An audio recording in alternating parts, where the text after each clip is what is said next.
आता जेव्हा आपण ह्या मुख्य निवड सूचीमध्ये येतो त्यावेळेला आपल्याला इकडे सभासद व्यवहार म्हणून आहे, त्याच्यामध्ये सभासदांची नोंदणी हा एक मेन्यू आहे.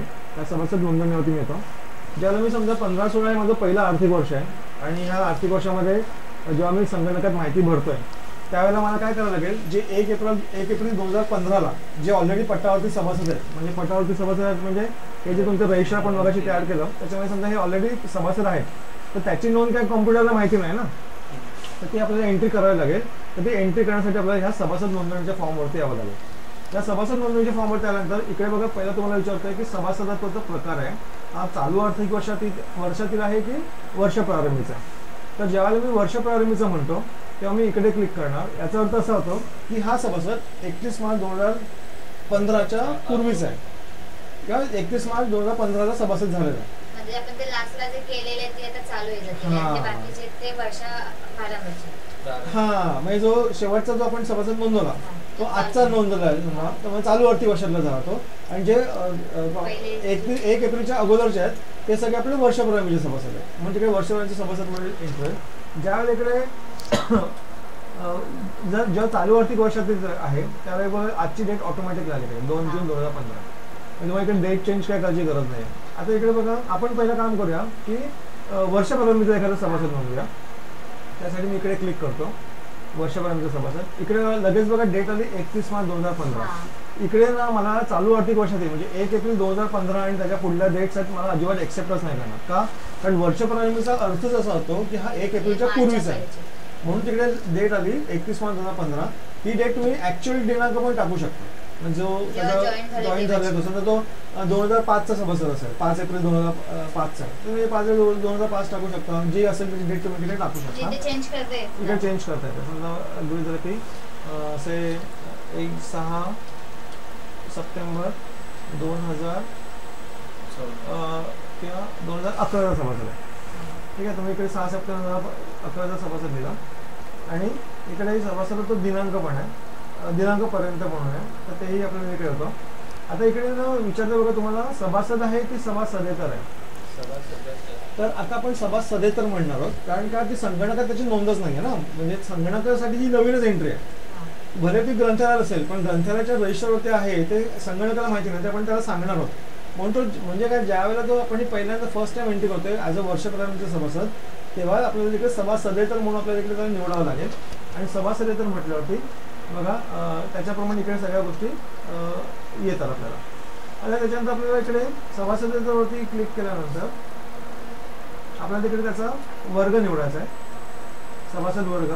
आता एवढे सभासद वर्ग त्यांच्याकडे समजा आजीव सभासद आहे, पुस्तक आहे, एक वर्ग 1 पुस्तक, सॉरी वर्ग 2 पुस्तक, वर्ग 3 पुस्तक, वर्ग 4 मासिक, वर्ग 5 बाल विभाग, असे वेगवेगळे त्याचे त्या ग्रंथालयाचे विभाग आहेत. तुमच्या ग्रंथालयाचे विभाग तुम्ही स्वतः पण नोंदवू शकता. ते नोंदवण्यासाठी तुम्हाला इकडे मूलभूत नोंदीमध्ये सभासद विषयकमध्ये सभासद वर्ग म्हणून आहे, तिकडे आपण नोंदवू शकतो. आणि सभासद वर्गाची वर्गणी अनामत ठरवणे म्हणून आहे, त्याच्यामध्ये त्या वर्गाची अनामत किती, वर्गणी त्याची किती घ्यायची आहे, त्याला किती पुस्तकं द्यायची, अनामत तपासायची की नाही तपासायची, ह्या सगळ्या बऱ्याच गोष्टी आहेत त्या आपण ह्या सभासद वर्गाची वर्गणी अनामत ठरवण्यामध्ये आपण डिफाईन करू शकतो. ते आपण ऑलरेडी बघितलेलं आहे. तर इकडे सभासद वर्ग मी सिलेक्ट करतो. समजा गृहीत धरा की वर्ग 2 आहे, पुस्तक आहे. बघा या वर्ग 2 मधला जो सभासद क्रमांक आहे तो ऑटोमॅटिकली त्याने लास्ट +1 जनरेट केला, म्हणजे 2804 हा शेवटचा नंबर आहे, म्हणून इकडे मला त्याने 2805 दिला. लक्षात घ्या. आता सभासदाचं नाव इकडे मी टाईप करू शकतो. जर सभासदाचं नाव नसेल तर तो त्या आपल्या पर्सन मास्टरमध्ये ॲड करेल. समजा जर सभासदाचं नाव असेल तर तो आपल्या तिकडे तर खाली ड्रॉपडाऊनमध्ये तो दाखवू शकेल. तर अशा पद्धतीने आपण सभासदाचं नाव इकडे टाईप करू शकतो. जसं आता मी हे स्क्रीन एक्सप्लेन करतो, काय नोंद काय करून दाखवत नाही.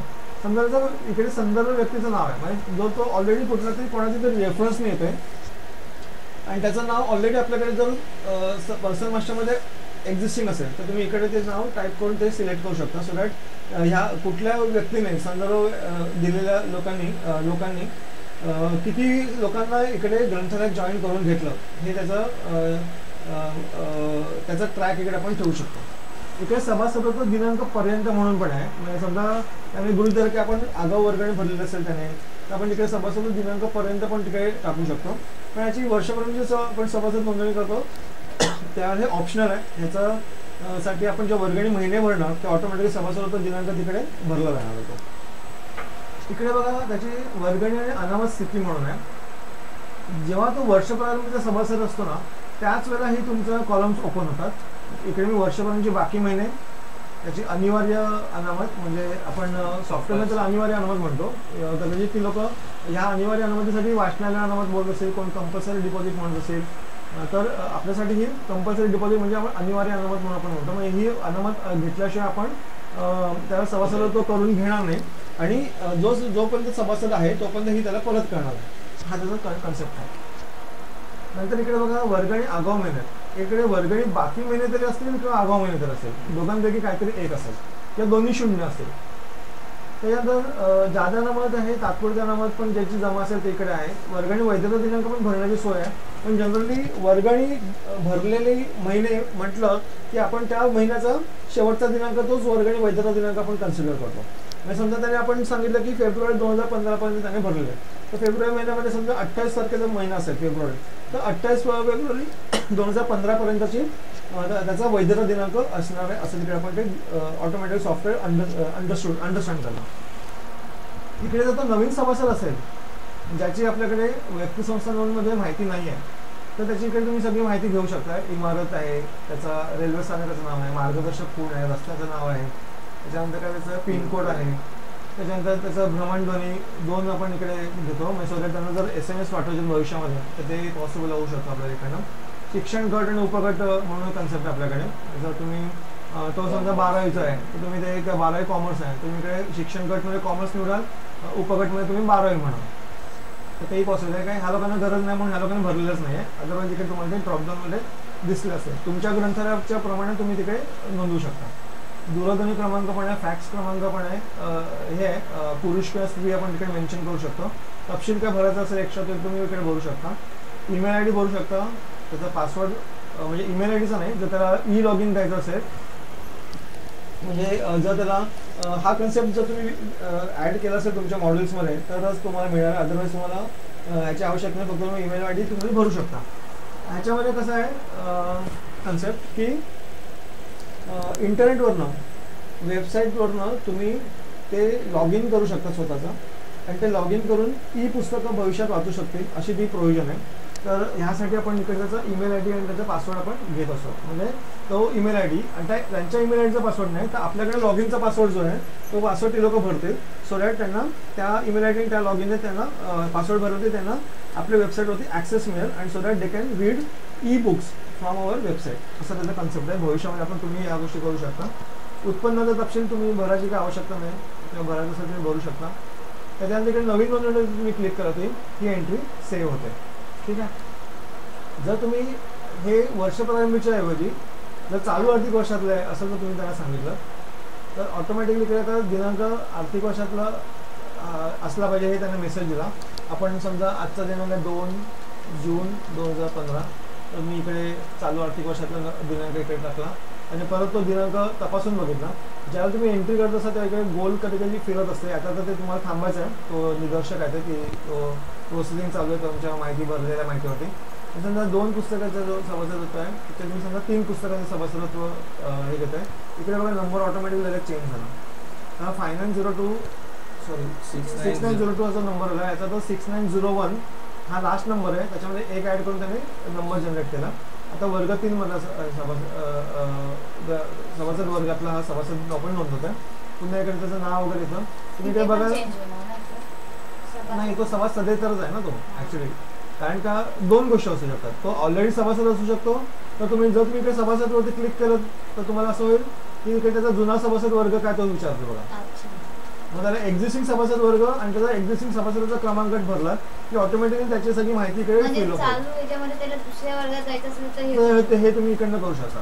तर त्याच वर्गातली दुसरी मेंबरशिप घ्यायची असेल तर तेही पॉसिबल आहे. म्हणजे कधी त्याचे एकाच वर्गातले 2 सभासद क्रमांक पण असू शकतात. हां तर त्याला दोन्हीकडनं करू शकतो.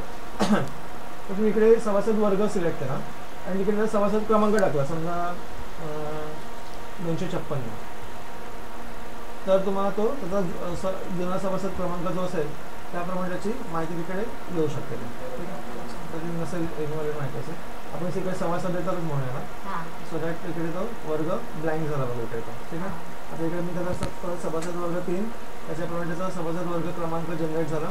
आता याची पुढली माहिती आहे तुम्ही आता बघितलं असेल, ज्या वेळेला मी इकडे चालू आर्थिक वर्षातील म्हणतोय ना, इकडे बघा वर्गणी अनामत स्थिती आहे ना, ही डिसेबल आहे बघा, म्हणजे इकडे तुम्ही भरू नाही शकत आहात. मग अशी भरू शकत होतात का, कारण तुम्ही वर्षभरामध्ये सभासद निवडलं होतं म्हणून. इकडे याचं सगळं स्टेटस 0-0 असणार आहे का, आणि अजूनच सभासदच नाही आहे तर त्या सभासदाचं तुमचं वर्गणीचं स्टेटस प्रारंभीचं काय नसणारच आहे. त्याच्यानंतर तीच माहिती जशी तुम्ही मगाशी भरली तशीच इकडे तुम्हाला माहिती भरायची आहे. आणि तुम्ही इकडे अधिकृत नोंदणीच्या कृतीकरण केल्यावरती तुम्हाला फक्त ती नोंदणी व सभासदाची इकडे नोंद झाली. आता पुढे त्याची वर्गणी आणि अनामत घेण्यासाठी आपल्याला पुढल्या स्क्रीनवरती जायचं आहे.